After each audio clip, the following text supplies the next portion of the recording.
بسم الله الرحمن الرحیم. الخامس عشر 15 نمبر حدیث. عن انس رضی اللہ عنہ قال، انس سے روایت کی فرمائی، غاب عمی انس بن النضر رضی اللہ عنہ عن قتال بدر. یمو چچا سو انس بن نضر دا دی بدر جنگ نه غایب پاتې شو. فقال یا رسول الله، د پیغمبر سم ته راغلو دا ورته وی چې یا رسول الله غبت عن اول قتال، زه د اول جنگ نه پاتې شولم، غایب پاتې شم. قاتلت المشرکین، ستا مشرکانو خلاف جنگ وکړو. لئن الله اشهدني قتال المشرکین، که بیا د پردسې موقع راغله که نه چې خدای پاک ما ته پکې حاضري راکړه د مشرکانو خلاف جنگ کې، خدای راته موقع راکړي. ليرين الله، نه الله به وګوري، دا معنی ده ليرين الله ما اسنا، الله به خلکو ته وښیي چې زه څه کول غواړم. د دې وله تلفي به وکړم د مخکینۍ غرضرۍ وله. فلما کان یوم احد، کله چې د احد جنگ شو، احد ورځ شوه، انکشف المسلمون، مسلمانانو ته په شکست شوي وو که نه. نو کله مسلمانانو ته شکست وشو، کم ځای باندې پیغمبر صلی الله علیه وسلم کسان مقرر کړي وو، هغه ځای نه رکوز شوي وو، هغه د وجې نه شکست وشو، وروسته طرف نه کافرانو حمله کړې وه. فقال، نو انس بن نضر هغه ټیم کې وویل چې اللهم اعتذر الیک مما صنع هؤلاء، یا الله دغو کسانو چې څه وکړو که نه، دې نه خو زه عذر پیش کوم، یعنې اصحابه، و ابرو الیک، او تا ته زه براعت کوم، ځان د دې خبر نه زه لرې ګڼم. مما صنع هؤلاء یعنی المشرکین، د کوم مشرکانو کړي دي. ثم تقدم، بیا توره راوسته مخته لاړو فاستقبلوا سعد بن معاذ، سعد بن معاذ مخې ته ورغلو. فقالو تی چې یا سعد بن معاذ، ای سعد بن معاذ، الجنه ورب الکعبه، د کعبې د رب قسم د جنت خوشبو محسوسوم، او جنت راته لګي نږدې. انی اجد ریحها من دون احد، د غره خواته د جنت خوشبو د سوم کوم ماته لګي. قال سعد تی فما استطعت یا رسول الله، ساسې مخته خبره ویني چې ما طاقت نه لرو که نه، او نه مې داسې دي چې رضا پرې ده. فما استطعت یا رسول الله، ما څه نه چې څه کړي خو مخته لاړو. قال انس رضی الله عنه، وجدنا به 89 ضربة بالسيف، هلته جنګ کې جنګېدلي وو، نورو کسانې مو درکړي وو، خو دې باندې چې کله موږ وکتو که نه، تقریبا د 80 نه پاسه د تور وله ګذري په لګېدلي وو، او طعنة برمح، یا د نیزې وله ګذري، او رمیة بسهم، یا د غش وله. وجدناه قد قتل، چې اومې کتو شهید شوی وو. ومثل به المشرکون، او مشرکانو مسله کړی وو، یعنې د کم اندامونه یې دا ترېنه کټ کړي وو. فما عرفه احد، چا پېژندلو نه بیا، الا اخته ببنانه، خورو پېژندلو د ګوتو ولا پورونو، د ګوتې ستوري څه دي، ګوتو بندونه نه یې وپېژندل چې دا خو زمونږ ورور دی. قال انس چې کنا نرا او نظن، موږ همدا خیال دی او دا وایو، د ګمان دی چې ان هذه الآیه نزلت فيه وفي اشباهه، چې دا آیت په دې باره کې او د داسې کسانو په باره کې نازل شوی دی. من المؤمنین رجال، په مسلمانانو کې ځینې داسې نران کسان دي، صدقوا ما عاهدوا الله علیه، الله سره چې کومه وعده عهد یې کړی پخته پیمان، هغه یې پوره کړلو. الی آخرها متفق علیه. قوله دې څه معنی؟ لا یرین الله، باب فعل نه دی که نه، رویه بضم الیا، یا ولا زمایل شي لا یوری، وکسر الراء، را باندې کسره د باب فعل نه ګرځي. ای لا یظهرن الله ذلک للناس، چې خلق ته به خدای پاک دا وښیي چې زه څه کوم. ورویه بفتحهما، فتحې سره راغلي ده، لا یرین الله، چې الله به زما دا شیان وګوري انشاءالله. ومعناه ظاهر، المعنی خو بیا سې جوات دی وبنه. والله اعلم. السادس عشر حدیث نمبر 15. عن ابي مسعود عقبة بن عمر الانصاری البدری رضی الله عنه قال، د عقبہ سے روایت کی فرمائی، لما نزلت آیت الصدقه، کله چې د صدقې ولا آیت نازل شو، زکات صدقات په باره کې، نو كنا نحامل على ظهورنا، هغه ټیم کې مونږ په د خپلې شاګانو باندې شیانو چتول، او کارونه به مکول، مزدوریان به کول. فجاء رجل، یو کس راغله، فتصدق بشیء کثیر، هغه ډېر مال صدقه کو. فقالو منافقان وی چې مرائن مړه د ځان ښایي ځان ښودلې دپاره دومره سامان یې راوړو. وجاء رجل آخر یو بل کس راغله فتصدق بصواع یو اوږې دانې صدقه کړې. فقالو منافقان وی چې ان الله لغني عن صواع هذا، الله پاک ته د دې سړي د یو اوږې څه پروا، مړه دومره لږ شی څوک راوړي. فنزلت، الله پاک دا آیت نازل کو ان الذين يلمزون المطوعين، هغه منافقان چې د تهمتونه لګي خبرې جوړي نخري ټوکي کوي د هغو کسانو پر المطوعين څه شدي د الله د پاره اطاعت کوون کی دي. مطوع چشتل شي نفلی صدقات ورکون کی کسان ها چې دا کسان لګي دي په داسې کسانو باندې طعن لګي من المؤمنین د مسلمانانو په صدقات په صدقاتو کې انا چې ولذین او کسانو پر ټوکی کې لجدون الا جهدهم سوا د خپل طاقت نه او د کوشش نه سوا بل شي سره نشته بس لږ څه ګټلې دي غریبانو هغه حاضر کړي دي. نه دا منافقان سره په والت کې نه پرېږدي کډیر شان وروړي به چې ځان خای کله وروړي به ته چې وګوره سې کتلې نه دي. هذا لفظ البخاري. ونحامل بضم النون د باب مفاعلين دي وبالحاء المهمله فاستاحي د بګي اي يحمل احد على ظهري بالاجره چې مونږ کې بچایو شی په دملې بنې وړو او پیسې به مخستي و تصدق بها صدقه کولې وي. السابع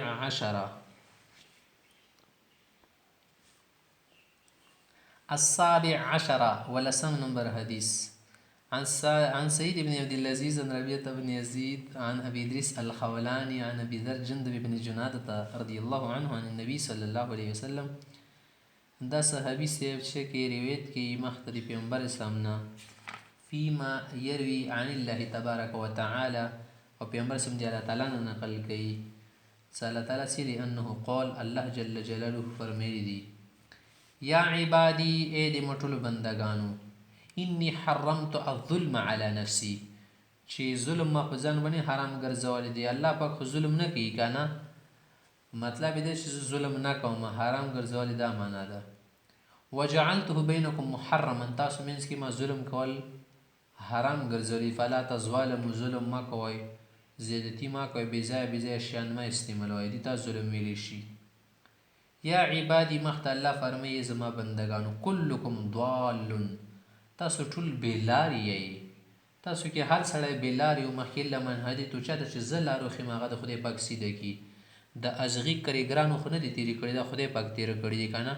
کم انسان چې تېره شري ده د خدای طرف نه یې ده خپل کوشش څوک داسې نه شي جوړېدل الا ماشاءالله که خدای پاک ولې لیکلي چې د خپل کوشش سره برابر شي بیا ځان ته خبره ده. مخته څه یې فاستهدوني بس ما نه سیده لاره غواړی چې خدای ته مې سیده لارې ته روان کړي نو اهدکم یا اهدکم زه به ته سیده لار ښم اهدکم د ټکې. یا عبادي کلکم جائع تاسو خو ټول وږي تاسو سره شته چې شه دنیا ته چې راغلي ځان سره د بدن باندې کاپړه نه دروړي نور خو خود پاتې شه نور به دې سره وړي وي ټول وږي تاسو سره شته چې تاسو نېغېږئ الا من طعمت چاته چې زه ګېډه ورماړه کړم هغه بیا نیغ نښېږي نه نېغېږئ ما نېغېږئ. فاستطعمون ما نه غواړي چې زه درته خېټه ماړه ساتمه کنې دغه لونګینه به تاسو خراب کړي اطعمکم زه به دله درکوم او تاسو خېټه به ماړه ساتمه په تن باندې به مو پټ ساتمه او په خېټه به مو ماړه ساتمه. یا عبادي کلکم عار تاسو کې هر یو سړی اوله کې شو بربڼ همداسې بربڼې که زه مو پردې ختمې کړمه که نه هر سړی به شرم به مو ختم شي همداسې ته پرتوکې به م اوځي دا خو زما مهرباني ده چې قسمه قسمه ګناهونه کوئ ما در باندې پردې اچولي پردهداري مې کړې ده که دنه پردهدري وکړمه ټول به رامنډ شئ الا من کسوتو چاته چې زه بیا ورغوستم او بېشرمي نه وساتمه بېعزتي نه وساتمه بیا ما پټ ساتلی دی. فاستکسوني ما نه غواړي چې زه مو پټ وساتمه په تن او بدن عکسکم زه به مو څه کړمه پټ کړمه. یا عبادي بندګانو انکم تخطئون باللیل والنهار شپه ورځې لګیئ که نه ګناهونه کوئ شپه ورځې اخته یئ په یو ټیم په کلاره نه کښېنئ ونغفر الذنوب جمیعا زه ته بیا ټول ګناهونه معاف کومه. فاستغفروني بس ما نه غواړئ که نه معافیان نه غواړئ اغفر لکم زه به درته معافي کومه. یا عبادي ای زما بندګانو انکم لن تبلغوا ضري تاسو داسې نه شئ کله چې ډېر ګناهونه وکړئ هغه د وجې نه ما ته ضرر محسوس شي یا تکلیف راته جوړ شي چې په ته ضرور هغه د وجې ما ته ضرر راکوي، نه داسې نشي کېدلی. ولن تبلغوا نفي نشي د کلاګې شی ما ته نفع رسول غواړي، نو ما ته نفع نشي رسول که ډېر ځان ستړی کوي. فتنفعوني چې ما ته پیدا ورسوي دا نشی کولی. نافع ذات زوار دا د صرف الله نوم دی، یا نافع یا ضار. یا عبادي ای زما بندگانو، لو ان اولکم آخرکم، تاسو کې لکه دا خبره فرض کړئ مثلا که د اول انسان نه ونیسئ چې تاسو کې اول کس وي بیا د اخر کس وي، دې دنیا کې اخره پاتې کېږي، دا او د دو منځ کې د ټول کسان چې راپاڅئ که نه، و انسکم و جنکم بدر کې د ټول انسانانو او پیریان را جمع کې، کانو علی اتق قلب رجل واحد، د یوه سړي په شان د ټولو زړونه شي بالکل بزرګان ترې نه جوړ شي. کانو علی اتق قلب رجل واحد، چې یو سړی وي ښه متقي وي، هغه شان د ټولو متقیان جوړ شي که نه. منکم د تاسو نه، ما زاد ذلک فی ملک شیء، دې سره زما په بادشاهت کې چې ښه زیاتېږي نه، زه بې نیازه ذات یم، الله پاک بې پروا ذات دی د هر چا نه، چاته یې هېڅ پروا نشته. دې سره زما په بادشاهت کې په خزانو کې څه زیاتۍ نه رسي، ورسره نو سره څه ترقي کېږي.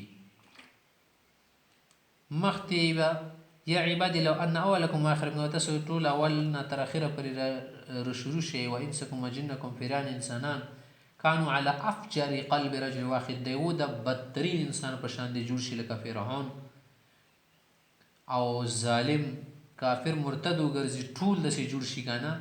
منکم تاسو کې هر یو کس که داسې شي که نه، ما نقص ذلک من ملک شیئا، دې سره زما په بادشاهت کې خزانو کې په هېڅ شي کې کمی نه راځي، هېڅ بالکل کمی نه کېږي. نه ځکه زه دنه بې پروا یم، ځان ته مه غرمانېږئ، که ښه کوئ ځان دپاره کوئ، که بد کوئ ځان ته به کوئ. یا عبادي لو ان اولکم واخرکم، تاسو کې اول نه تر اخره پورې ونیسه، و انسکم و جنکم ټول انسانان او پیریان، قاموا فی صعید واحد، په یو میدان کې ما ته ودرېږي، فسألوني بیا مانه ښه ډېر شیان وغواړي، فاتیت کل انسان مسألته، څه زړه ارمان دوی هغه وغواړي که نه، بیا هر انسان ته زه د هغه زړه ارمان مطابق شیان هم ورکړم. نو ما نقص ذلک مما عندي، زما سره څومره خزانې دي په دو کې کمی نه راځي. مګر مثال لکه فرض که چې ته پوه شي په کما الا کمین کو سلمیخیتو، لکه څومره چې رقمۍ د ستنه څه د ستنه چې نه باسي زه ادخل البحر، سمندر ته دنه کښېنه، دې سره څه رخیږي، لا لا غونې اوبه رخیږي. یا مرغۍ د سمندر په څنډې کښېني که نه، مخوکه رډګه کښي لا غونې یو دوه څاڅکي اوبه رخلي که نه، لکه دا یو کامی ښه شول په سمندر کې یو څاڅکه ته ناکامۍ رسول، لکه دوی ته کمی ښه څوک نه یي که نه، دومره کمی زما په خزانو کې نشي راتللی. ښه یا عبادي انما هي اعمالکم، بیا د تاسو د اعمال دی ګورئ، اخته احصویها لکم، ډېر بېغمه ترېنه مه اوسئ، دا دله ټول محفوظومه دله لیکمه، سبا ته بیا ښیمه چې دا دې کړي وو. ثم اوفیکم ایاها، بیا ته د هر عمل تاسو ته پوره بدله درکومه.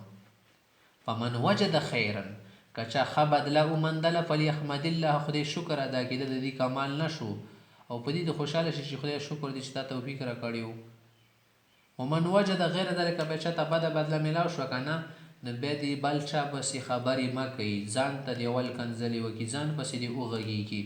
فلا یلومن الا نفسه، ځان دې ملامته کړي. او مونږ کې خدای عادت جوړ شوی ده بس بل ملامته ځان ملامتي سره شتونه ورکړي.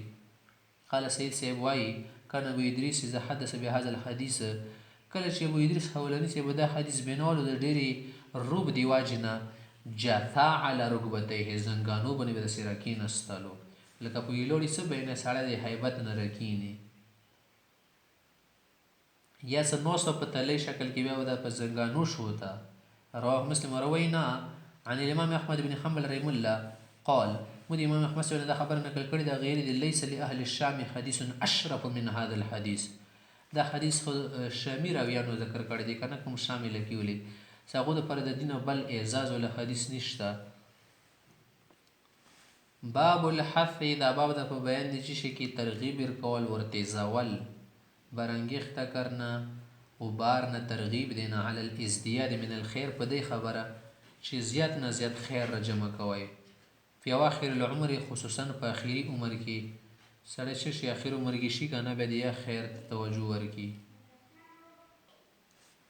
قال الله تعالی، الله تعالی فرمای، اولم نعمرکم، آیا ای خلق مو تاسو ته عمر نه در کړی، ما یتذکر فیه، چا کې سړی نصیحت حاصلې من تذکر چا پکې نصیحت حاصل کو پکې نصیحت حاصلول شو وجاءکم النذیر او تاسو ته يرونکي د خدای پاک نه چې يرولي وکنه په محبت او شفقت سره پیغمبر هم دل راغلی و دا چې ته په ګیره کې سپین وخته په بدن کې سپین وخته دا مې نذیر دی دا چې نور ډېر نذیر دي تاسو لپاره خصوصا پیغمبر. قال ابن عباس رحمه الله رضي الله عنه ابن عباس وی والمحققون دا چې محققون یې معناه معنا ده چې اولم نعمرکم 60 سنه مونږ له شپته کال عمر ودر کړي چې تاسو په کې پوهه حاصله کړي و ويؤيده او دغه خبر تایید ویني کنه الحديث الذي حدیث هم سنذكر ان شاء الله تعالی مخکې ذکر کوو هغه نه دا معنا راوځي چې تاسو موږ ډیر عمر درکړي وکیل معنا چې 18 سنه زده تلس کالو شي بس دا د پوهې عمر دی وکیل چې 40 سنه صالح کاله. قاله الحسن والكلبي ومسروق رحمه الله رحمهم الله وعلماء دا معنا بیان کړی دا. ونقل عن ابن عباس ايضا ابن عباس دا خبره د سیم نقل شي دا نقلو ونور علماء نقل کړي ان اهل المدينه كانوا اذا بلغ احدهم 40 سنه د مدینه خلکو د دستور غونه دا طریقه چې کله په کیسو د سلوختو کالو څه شو کنه تفرغ للعبادت عبادت ته ځان فارغ کو مسغنه د عبادت کولو شي دغه شی بن عملو شي وقيل شيء هو البلوغ صدا بلوغ صدا د شدیو تاسو د پاره د پوهې عمر د دې کې پوهه حاصله کړئ. وقوله تعالى من شيء تعالى في رضي وجاءكم النذير قال ابن عباس الجمهور هو النبي صلى الله عليه وسلم. صحیح خبر ده چې دین خو اوله معنا څه ده اولنۍ معنا خو پیغمبر سنتنه مراد دی. وقيل شيء الشيب بډاوال شو سپینواله د ګيري او د بدن د ویختو. قالوا عكرمه ده عكرمه سي بین کړي د ابن عيينه وغيرهما والله اعلم. واما الحديث د دې باب کې احادیث چې تا نیکی طرف ته ترغیب کی هغه د دې په کې فل اول عن ابي هريره رضي الله عنه عن النبي صلى الله عليه وسلم قال ابو هريره فرمایي چې پیغمبر سم ویلي دي اعذر الله الى امرئ اخ سړی ته خدای پاک د عذر مکاور کړه بس د اخ سړی ول عذر خدای پاک ختم کړلو سأخر أجله دي غول دمرة تيمي ورستك حتى بلا 60 سنة شفيتو تورور سلوسة پر بیانا شو پوي الله وانا پیجندلو بس دي ته الله عذر ختم کړ د باب افعال کیا کنه باب افعال سیا کله روړي کنه به دي سلب ولا منرګي ماخذونه وبسي اذر من عذر ور کړه دا معنی نه ده معنی د عذر ونه خاصه بس دینه بعد عذر نه چلیږي. رواه البخاري. قال العلماء معنی ده لم يترك له عذرا بس بیا عذر وته نه د پرې حق نه ز امهله هذه المده صدور مدد ته مدت ویر کی مهلت تیر کی. يقال لك حال عربي اعذر الرجل بلنکی سړ بلنکی نو عذر ختم کړلو اذا بلغ الغايه في العذر سکله عذر کی انتها ته ورسیږي کنه یو مخې عذرونه شو کې به نشي قبول کنه بیا ته عذر نه مانی.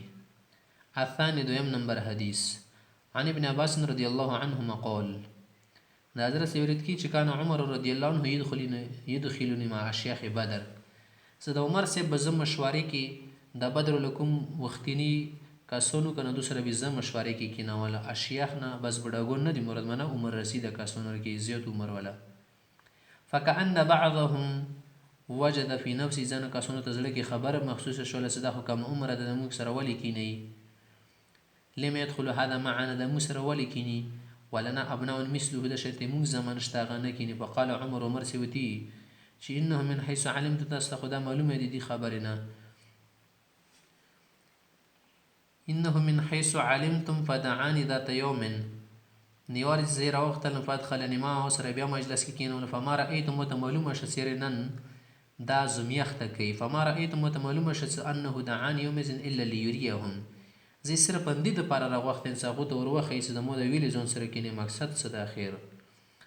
قال نو عمر سیونه تاسو کو کسون استسو عمر زیاته تاسو معلومات هم ډېر دي ما تقولون فی قول الله تعالی الله دا ویلي پیغمبر ته اذا جاء نصر الله والفتح په دې صورت کې پیغمبر خدای پاک پیغمبر ته څه ویل غواړي څه مقصد د دې صورت.